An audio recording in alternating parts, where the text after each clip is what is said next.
Hello बच्चों, welcome to the chemistry zone.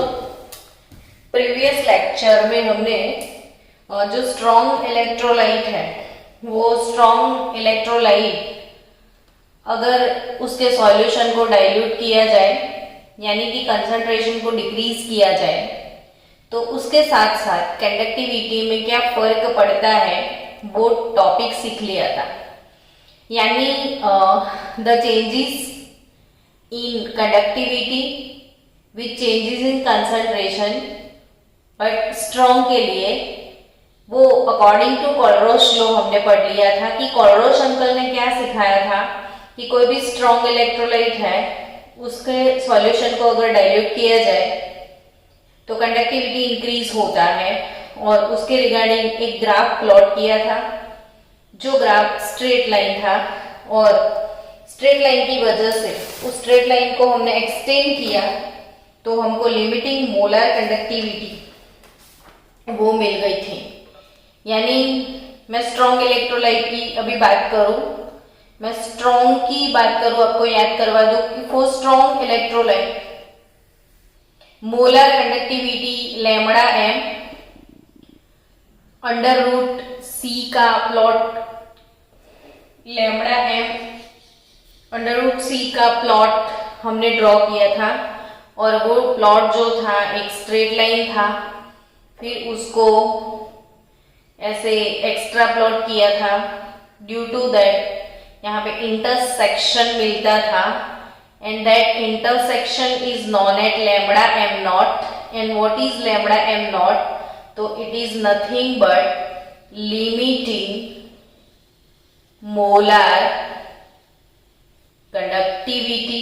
और इन तीनों के बीच का रिलेशन मैंने सिखाया था कि molar conductivity is equal to limiting molar conductivity minus A under root C और this slope will be A here. तो ए का वैल्यू स्लोप से मिल गया था और ये सारी चीजें हमने स्ट्रॉन्ग इलेक्ट्रोलाइट के लिए पढ़ लिया था। अब बच्चों आपको ये समझ में आ गया कि अगर वो स्ट्रॉन्ग इलेक्ट्रोलाइट है तो डेफिनेटली स्ट्रेट लाइन देगा, डेफिनेटली आप उसको एक्स्ट्रा प्लॉट करके एक्सटेंड करके यहाँ infinite molar conductivity at infinite dilution, इसको molar conductivity at infinite dilution भी आप बोल सकते हो। Molar conductivity at infinite dilution और लिमिटिंग मोलर कंडक्टिविटी, तो दोनों चीज ग्राफ से ही मिल जाती थी। But today we are going to learn conductivity of weak electrolyte. तो वीक अगर इलेक्ट्रोलाइट है, फॉर एग्जाम्पल हम वीक इलेक्ट्रोलाइट एसिटिक एसिड की बात करें तो एसिटिक एसिड वीक इलेक्ट्रोलाइट है तो क्या उसमें डाइल्यूशन करने से कंडक्टिविटी में कोई फर्क पड़ेगा? स्ट्रॉन्ग में पड़ता था तो हाँ, क्यों? तो मैंने ये चीज बहुत डिटेल में सिखाई हुई है कि अगर वो स्ट्रॉन्ग इलेक्ट्रोलाइट है तो वो पूरा डिसॉल्व हो जाता है। 100% डिसॉल्व हो जाने के बाद आप जितना पानी डालोगे उतना ही वॉल्यूम इंक्रीज होता जाएगा और जैसे जैसे वॉल्यूम इंक्रीज होता जाएगा तो आयन को मूव करने के लिए ज्यादा स्पेस मिलेगी और आयन मोबिलिटी के लिए अगर स्पेस इंक्रीज होता है तो बीच में कोई रेजिस्टेंस नहीं होता है, कम हो जाता है रेजिस्टेंस और कंडक्टिविटी इंक्रीज हो जाती थी। लेकिन जब वीक इलेक्ट्रोलाइट की बात की जाए तो वो वाले केस में भी बहुत अजीब सा रिजल्ट मिला। यानी कि वीक वाले केस में भी कंडक्टिविटी इंक्रीज होता था लेकिन कितना? तो वो स्ट्रॉन्ग से भी ज्यादा। अमेजिंग। वीक इलेक्ट्रोलाइट में डाइल्यूशन की वजह से कंडक्टिविटी इंक्रीज होता है और वो स्ट्रॉन्ग से भी ज्यादा इंक्रीज होता है। ऐसा किसने स्टडी किया था? तो the study of changes in conductivity with dilution was carried out by scientist Oswald for weak electrolyte.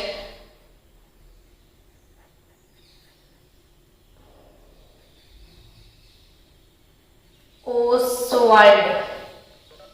So it was found that conductivity of weak electrolyte increases more with dilution. So it increases more with dilution, and this type of study is known as Oswald law of dilution. Oswald law of dilution शायद ये आपकी book में है नहीं है, don't know, लेकिन weak electrolyte का जो स्टडी था वो ओसवाल्ड ने किया था। स्ट्रॉन्ग इलेक्ट्रोलाइट का जो स्टडी था वो कोलरोश अंकल ने किया था, लेकिन वीक के बारे में भी कोलरोश अंकल ने कुछ सिखाया था, वही सीखना है। तो वीक इलेक्ट्रोलाइट, अब उसको आप डाइल्यूट करो तो भी कंसंट्रेशन इंक्रीज होता है। तो वो ऐसा क्यों होता है वो समझते हैं। चलो, suppose we have a solution of 0.1 molar acetic acid और formic acid NH4OH ammonium hydroxide, ये वीक इलेक्ट्रोलाइट है, याद रखियो ये वीक इलेक्ट्रोलाइट है। अब वीक इलेक्ट्रोलाइट के सॉल्यूशन में अगर डाइल्यूशन होता है तो with dilution there are two possibility. वो हमने तानाजी का एग्जांपल दिया था स्ट्रॉन्ग में, कि तानाजी के पास वो फिश रखने के लिए एक बाउल था जिसमें 5 फिशेस थे। फिर वही बाउल को डाइल्यूट करते करते करते एक बड़ा सा तगारा ले लिया था, लेकिन फिश तो 5 ही रहे थे, उसमें फिश इंक्रीज नहीं हुए थे, सिर्फ वॉल्यूम इंक्रीज होता था। यानी कि स्ट्रॉन्ग इलेक्ट्रोलाइट में नंबर ऑफ आयन्स सेम रहते हैं, जस्ट वॉल्यूम इंक्रीज होता है। बट इन वीक इलेक्ट्रोलाइट एक बहुत प्यारा सा एग्जांपल है, समझना ध्यान से, कि 0.1 मोलर एसिटिक एसिड है। चलो, मैंने 100 ml वाटर लिया, उसमें 100 ml एसिटिक एसिड डाल दिया, तो ये वीक इलेक्ट्रोलाइट में पार्शियली आयोनाइज होता है। तो समझ लो जस्ट 2% डिजोल्व हुआ। कितना एसिटिक एसिड डिजोल्व हुआ? जस्ट 2%।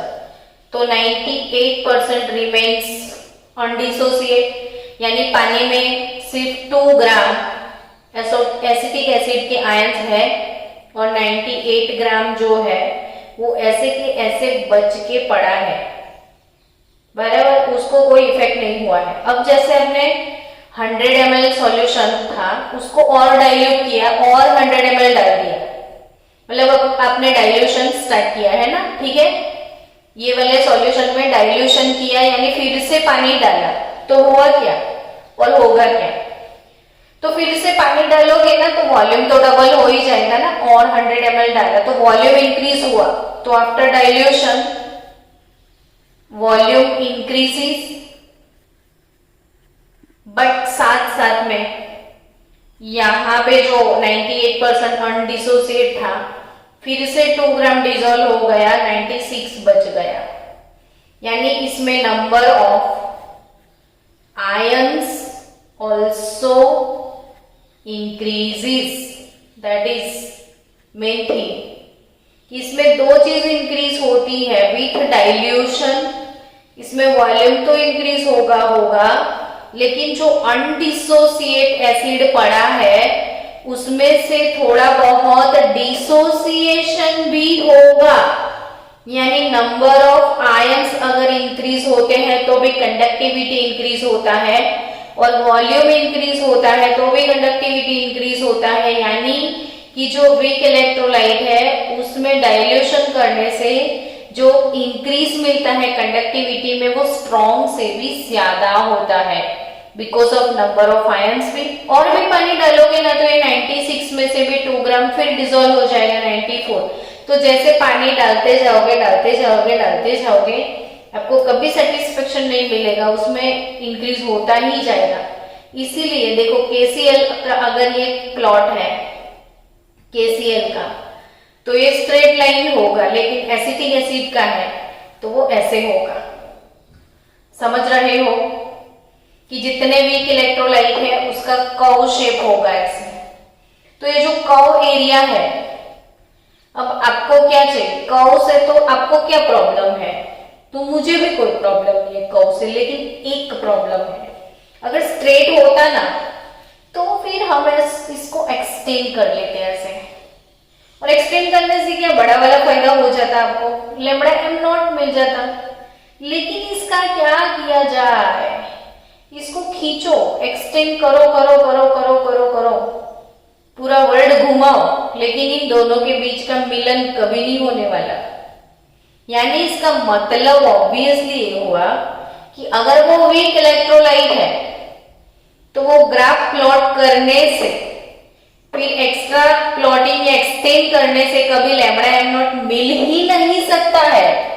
वही तो वीक इलेक्ट्रोलाइट में सबसे बड़ा इश्यू क्या है कि वीक का ग्राफ कर्व शेप में होता है, एक्सटेंड कर नहीं पाते हैं, लैम्बडा एम नॉट मिल नहीं पाता है वीक का। तो क्या किया जाए? तो कोलरोश अंकल ने बताया, डोंट वरी गाइस, मैं हूं कोलरोश इतना बड़ा, क्यों आप चिंता करते हो? तो कोलरोश अंकल ने वीक इलेक्ट्रोलाइट के लिए लैम्बडा एम नॉट कैसे फाइंड किया जाता है वो सिखाया है। तो कोलरोश अंकल ने बोले कोई बात नहीं, वीक का नहीं मिलता है तो आप टेंशन मत करो, स्ट्रॉन्ग का ले लो, और जितने स्ट्रॉन्ग है उनकी हेल्प से हम वीक का निकाल सकते हैं। तो सब लोगों ने पूछ लिया कि कैसे, वो सिखा दो फिर। तो कोलरोश अंकल ने बोला कि अगर हमारे पास वीक का है तो स्ट्रॉन्ग का कैसे निकाला जाए। तो समझो कि हमारे पास वीक इलेक्ट्रोलाइट एसिटिक एसिड है, तो एसिटिक एसिड का ग्राफ एक्स्ट्रा प्लॉट करने से नहीं मिलता है, तो स्ट्रॉन्ग का तो मिलता है ना। तो ऐसे स्ट्रॉन्ग इलेक्ट्रोलाइट है CH3COONA, sodium acetate, which is strong electrolyte. फिर उसमें कहीं HCl डाल दिया तो वो भी स्ट्रॉन्ग इलेक्ट्रोलाइट, फिर NaCl तो वो भी स्ट्रॉन्ग इलेक्ट्रोलाइट। अब आप बोलोगे तो हमको इनसे क्या लेना देना? तो ऑब्वियसली बच्चों, अगर आपने स्ट्रॉन्ग इलेक्ट्रोलाइट लिया CH3COONA, फिर उसमें अगर आप डाल रहे हो HCl, या आप यहाँ पे KCl ले लो, कौन आपको रोकने वाला है, तो CH3COOHCl नहीं, KCl डालो तो भी कोई फर्क नहीं पड़ेगा। तो CH3COOH पर HCl डालना पड़ेगा, H चाहिए ना आपको यहाँ पे, तो ये बन जाएगा NaCl। देखो अब ये स्ट्रॉन्ग, ये स्ट्रॉन्ग, ये स्ट्रॉन्ग, ये वीक, तो आपको फायदा हो गया ना कि वीक इलेक्ट्रोलाइट है, उसका लैम्बडा एम जब स्ट्रॉन्ग का सबका वैल्यू है आपके पास, तो वीक का मिलना ही मिलना है। तो वो वीक इलेक्ट्रोलाइट का कैसे मिल जाएगा? तो अगर हमारे पास इसका सपोज 300 है, इसका सपोज 200 है, या चलो इसका 400 वैल्यू है साइमन सेंटीमीटर स्क्वायर पर मोल, और इसका अगर 200 वैल्यू है, तो ऑब्वियसली एसिटिक एसिड का लैम्बडा एम नॉट कैसे मिलेगा? तो lambda M naught acetic acid is equal to this plus this, इसको उधर पार्सल करो तो माइनस दिस, यानी CH3COONA plus HCl minus NaCl।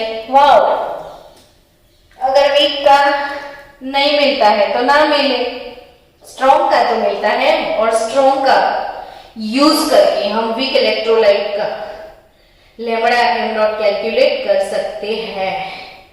तो स्ट्रॉन्ग इलेक्ट्रोलाइट एसिटिक एसिड की हेल्प से वीक का मिल गया। अब सोचो कि इसका 300 है, इसका 400 है तो 300 प्लस 400 700 माइनस 200 तो इसका मिल जाएगा 500। तो ये क्यों और कैसे, तो समझो कि ये ऐसा ऐड करने से इसका कैसे मिलता है, तो इसको एनालाइज करो। CH3COONA क्या होगा, तो lambda M not acetate ion plus lambda M not Na plus lambda M not H plus lambda M not Cl minus lambda M not Na plus minus lambda M not Cl minus, तो ये cut हो गया, फिर Na cut हो गया, तो ultimately क्या बचा, CH3COO माइनस और H प्लस, तो वो किसका हुआ, एसिटिक एसिड का हुआ ना। तो ऐसे क्वेश्चन सपोज आपकी टेक्स्ट बुक में होंगे। चलो एक क्वेश्चन ऐसा हम सॉल्व करते हैं कि अगर ऐसा क्वेश्चन आपको दिया है, कोई क्वेश्चन आपके पास है, लिखो मेरे साथ क्वेश्चन कि if the values of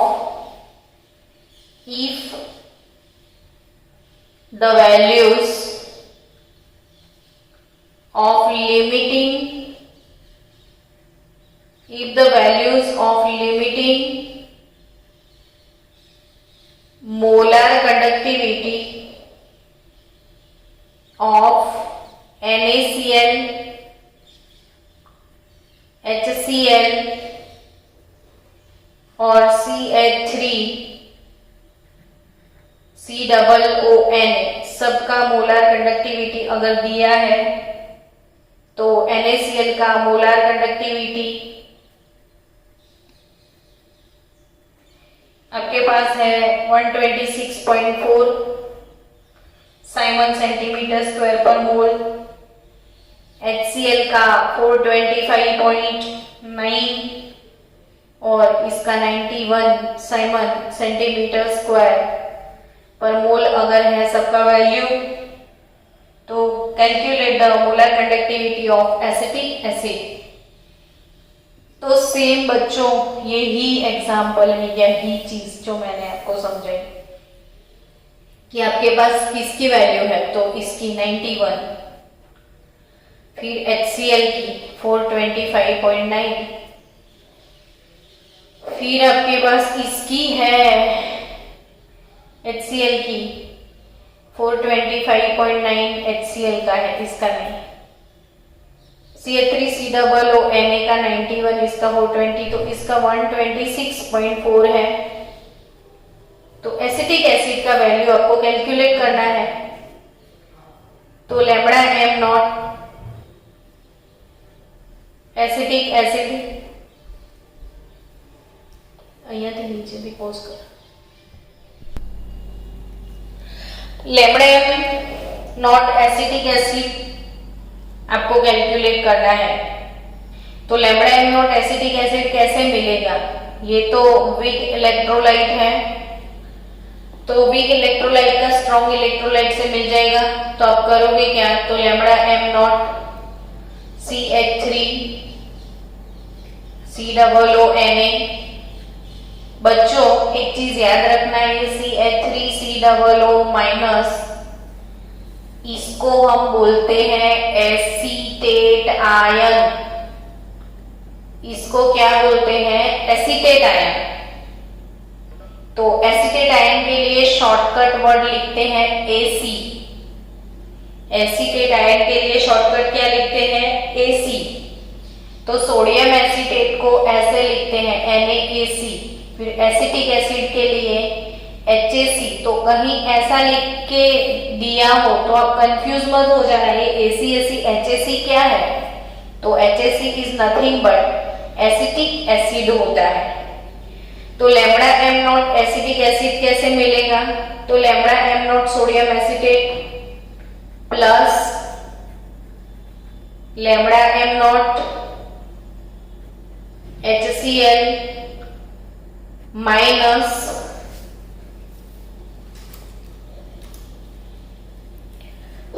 lambda M not CH3COONA plus lambda M not HCl minus lambda am not NaCl करना पड़ेगा, यानी sodium acetate strong electrolyte, HCl strong electrolyte, NaCl strong electrolyte, ये है अपना वीक इलेक्ट्रोलाइट। तो strong, strong और strong, with the help of strong electrolyte we can calculate the conductivity of weak electrolyte. तो ये स्ट्रॉन्ग का सबका ग्राफ से मिलेगा, वीक का नहीं मिलेगा। तो अब ऐसे कैलकुलेट करोगे तो सोडियम एसीटेट का 91 है, HCl का 425.9 है और NaCl का माइनस करो तो 126.4। तो आपको एसिटिक एसिड के लिए आंसर मिल जाएगा 390.5 साइमन सेंटीमीटर स्क्वायर पर मोल। अब आपकी टेक्सचुअल एक्सरसाइज में ऐसा एक क्वेश्चन है, सॉल्व कर देना। और भी एक क्वेश्चन है जो नीट 2017 में पूछ लिया था, नीट 2017 का क्वेश्चन है ये। तो ऐसे क्वेश्चन बहुत आते हैं नीट में, यानी ये कंडक्टिविटी वाला टॉपिक। तो आपको मोलर कंडक्टिविटी ऑफ AgCl जो कि वीक इलेक्ट्रोलाइट है उसके लिए कैलकुलेट करना है, और आपको स्ट्रॉन्ग इलेक्ट्रोलाइट। तो आप एग्जाम में कैसे सॉल्व करोगे AgCl का? तो आपको 3 सॉल्ट जो दिए जाते हैं वो तीनों सॉल्ट स्ट्रॉन्ग होंगे, और आपको जिसका कैलकुलेट करना है वो कैसा होगा? वीक। वीक इलेक्ट्रोलाइट का वैल्यू ग्राफ से नहीं निकाल सकते हैं, स्ट्रॉन्ग का इन तीनों का ग्राफ से निकल गया। तो ये तीनों का यूज करके वीक इलेक्ट्रोलाइट कैसे बनाओगे? तो ये तीनों इक्वेशन, आपको इक्वेशन कैसे बनाओगे वो आता है, तो कोई इश्यू नहीं है, आराम से सॉल्व कर सकते हो। आपको AgCl कैसे बनाना है? तो ऑब्वियसली Ag वाले को और Cl वाले को मिक्स करना पड़ेगा। तो आपका इक्वेशन क्या बनेगा? AgNO3, फिर उसमें डाल दो आप KCl, तो आपको मिल जाएगा AgCl, है ना। तो आपको ये सोचना है एग्जाम में कि आप इन तीनों की हेल्प से AgCl कैसे बनाओगे। तो जिसमें Ag है, Cl है, वो दोनों को प्लस कर दो तो AgCl मिल जाए आपको। तो AgCl मिल गया तो बचा क्या? तो KNO3।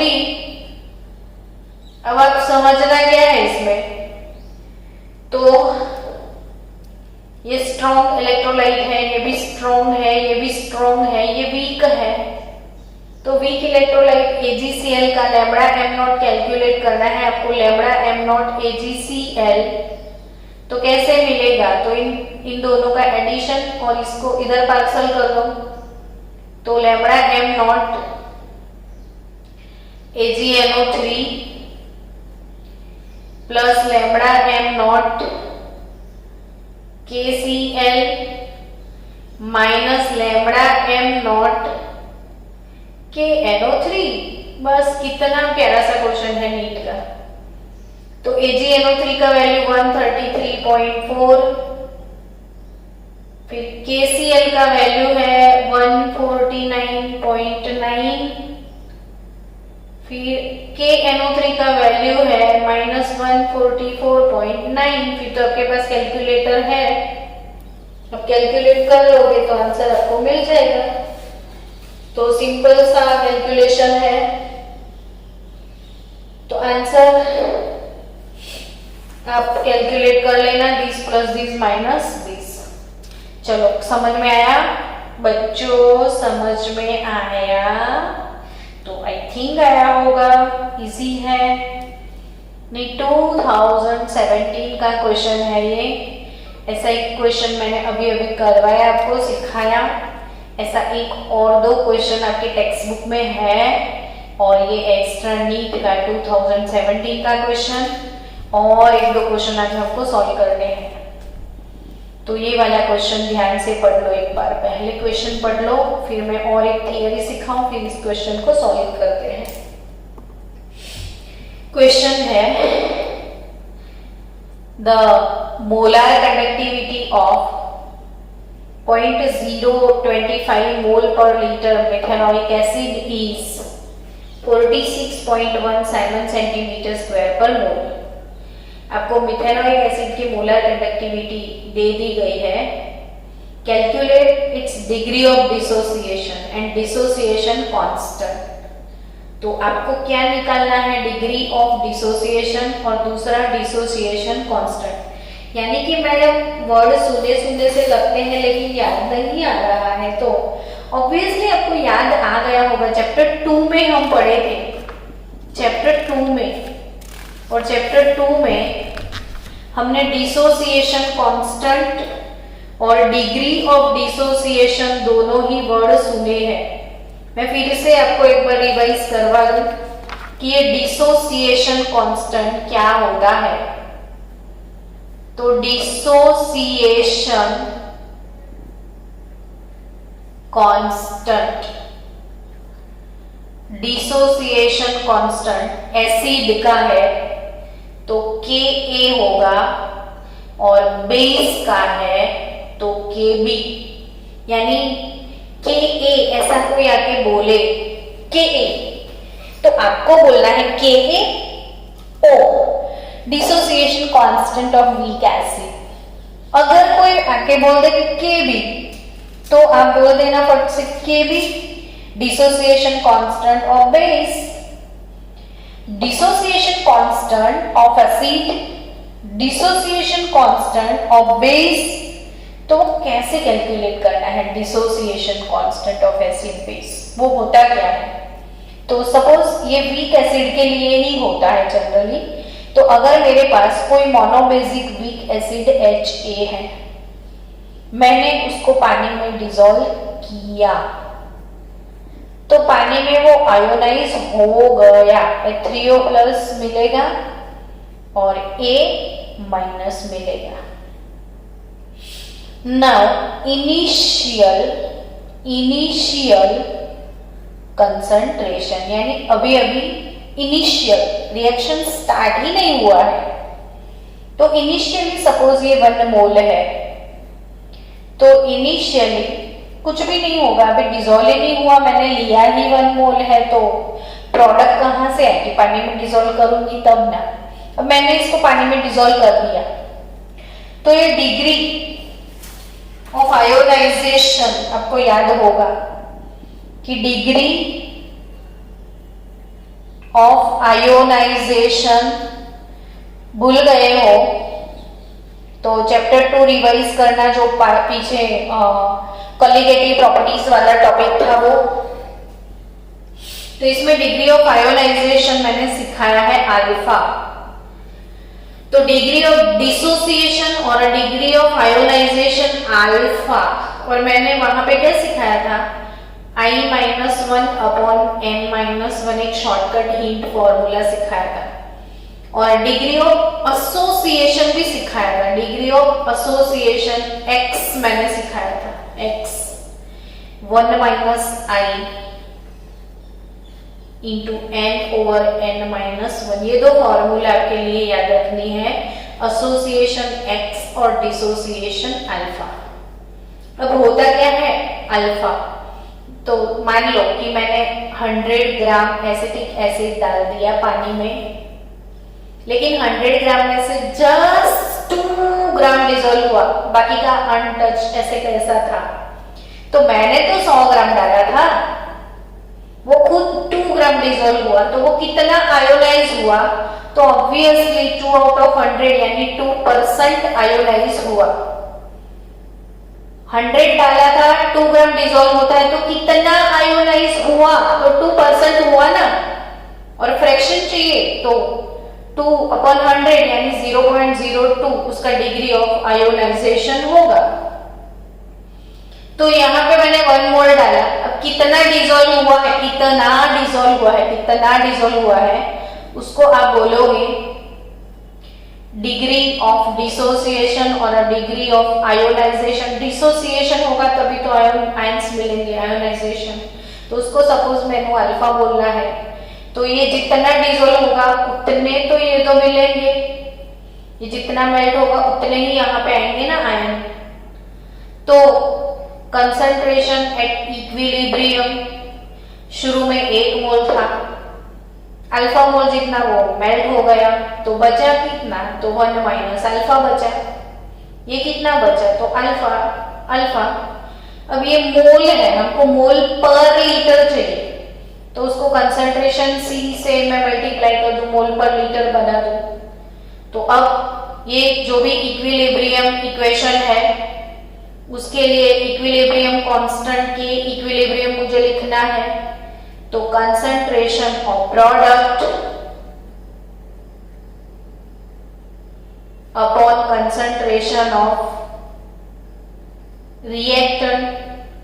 लेकिन पानी बहुत सारा है, एसिड का कंसंट्रेशन बहुत कम है, तो ये तो ऑलमोस्ट कांस्टेंट रहेगा, तो इसको इससे मल्टीप्लाई कर दो, के इक्यू इंटू H2O के लिए नया कांस्टेंट डाल दो के ए, तो बचा इतना, तो सबकी वैल्यू डाल दो, अल्फा सी अपॉन 1 माइनस अल्फा सी, तो अल्टीमेटली सी कट, तो व्हाट इज के ए, तो alpha square C upon 1 minus alpha. ये चैप्टर 2 में भी मैंने पूरा डेरिवेशन सिखाया है और यहाँ पे भी पूरा डेरिवेशन सिखाया है, तो इसलिए कि रिवीजन पर्पस से। तो डिग्री ऑफ आयोनाइजेशन यानी अल्फा, डिग्री ऑफ आयोनाइजेशन यानी अल्फा, और डिसोसिएशन कांस्टेंट ऑफ एसिड यानी के। तो के का formula alpha square C upon 1 minus alpha. अब इसको और स्ट्रॉन्ग इलेक्ट्रोलाइट से क्या लेना देना है, क्यों मैडम हमको परेशान करते ही रहते हो आप, तो आपको परेशान करना बहुत जरूरी है। अभी ओसवाल्ड अंकल की मैंने बात की थी कि ओसवाल्ड किस लिए है, तो ओसवाल्ड जो है वो वीक इलेक्ट्रोलाइट के लिए है। ओसवाल्ड्स लॉ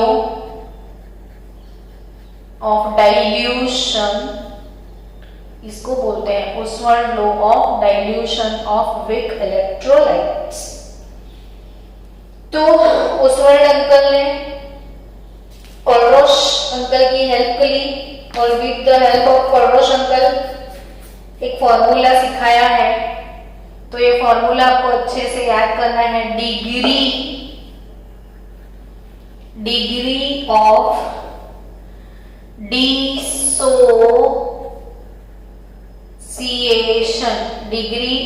डिसोसिएशन, जिसको मैंने बोलना है अल्फा, उसको कैसे कैलकुलेट करना है, तो degree of dissociation alpha is equal to lambda M upon lambda M nought.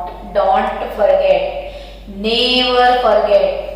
तो alpha is equal to lambda M upon lambda M nought. Degree of dissociation alpha, degree of dissociation alpha is equal to lambda M upon lambda M nought. बच्चों समझ में आया?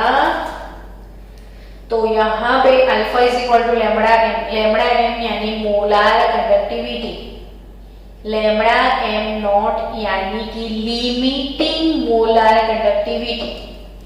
Now go for dissociation constant. Dissociation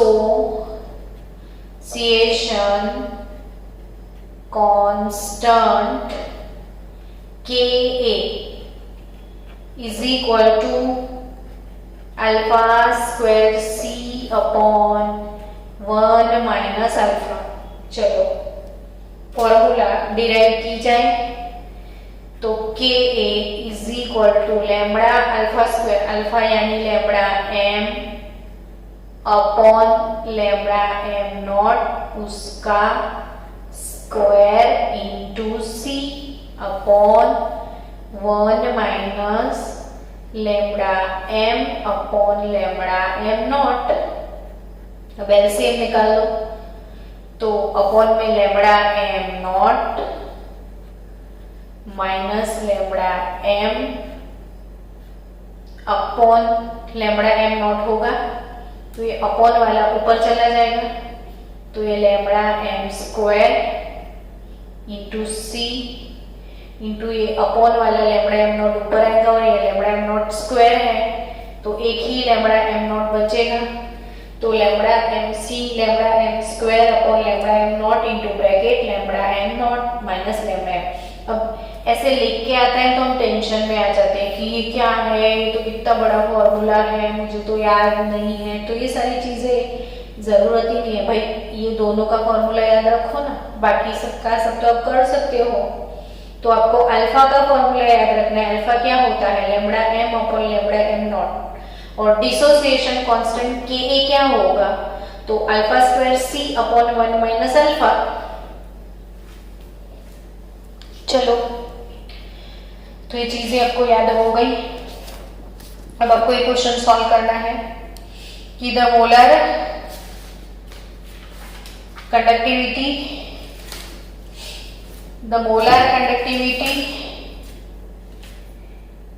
of 0.025 mole per litre methanoic acid, यानी आपके पास है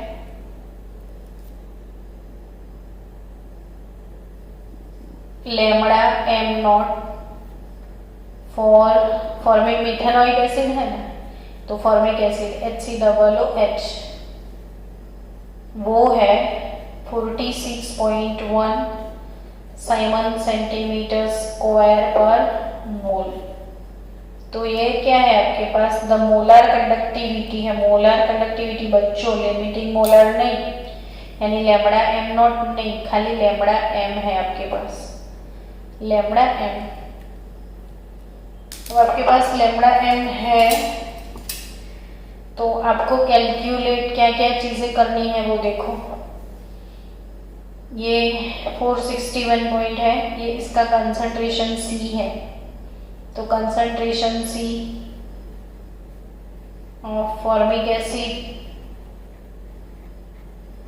वो है 0.025 mole per litre. Calculate degree of dissociation. चलो, आपको क्या कैलकुलेट करना है, डिग्री ऑफ डिसोसिएशन, और डिग्री ऑफ डिसोसिएशन को हम बोलते हैं अल्फा। तो अल्फा कैसे मिलता है, तो lambda M upon lambda M naught से। ओके, तो ये तो बहुत इजी हो गया, ऐसा फील आता होगा आपको, क्योंकि लैम्बडा एम तो है आपके पास 46.1 है तो सही, और क्या नहीं है, लैम्बडा एम नॉट नहीं है, तो उसके लिए गिवन दैट कुछ तो दिया है भाई उसने। तो lambda M not of HCOOH calculate करेंगे कैसे, तो lambda M not of format ion HCOO minus plus lambda M not H plus से फॉर्मिक एसिड मिल जाएगा, तो ये तो है ना 349.6 H प्लस का वैल्यू है, और एसीटेट का वैल्यू क्या है 54.6। मैंने ये इसका वैल्यू यहाँ पे लिख दिया, ये यहाँ पे इतना है, दोनों का एडिशन कर लो तो 404.2 Simon centimetre square per mole आपको मिल जाएगा। अब आपके पास लैम्बडा एम नॉट आ गया, तो लैम्बडा एम ये रहा, लैम्बडा एम नॉट 404.2 मिला, तो अल्फा मिल जाएगा आपको 0.1141, ये हो गया आपका अल्फा। चलो, इतना तो इजी था। अब क्या कैलकुलेट करना है, तो डिग्री ऑफ डिसोसिएशन, तो डिग्री ऑफ डिसोसिएशन तो आ गया, डिसोसिएशन कांस्टेंट आपको कैलकुलेट करना है। तो डिसोसिएशन कांस्टेंट यानी कि के ए चाहिए, के ए, तो के ए क्या होता है, alpha square C upon 1 minus alpha. Alpha square C upon 1 minus alpha. तो alpha square C, alpha square, alpha का वैल्यू है 0.1141, उसका कर दो आप स्क्वायर। कंसंट्रेशन सी दिया गया है आपको 0.025 अपॉन 1 माइनस अल्फा, तो वो भी 0.1141। अब आप ये तो खुद कर सकते हो, आपके कैलकुलेशन का ये पार्ट है। तो 3.673 इंटू 10⁻⁻⁴ आपका आंसर आने वाला है। तो इसको कैलकुलेट कर दोगे तो आपको मिल जाएगा। तो ये है क्वेश्चन हमारा डिसोसिएशन कांस्टेंट के लिए। फिर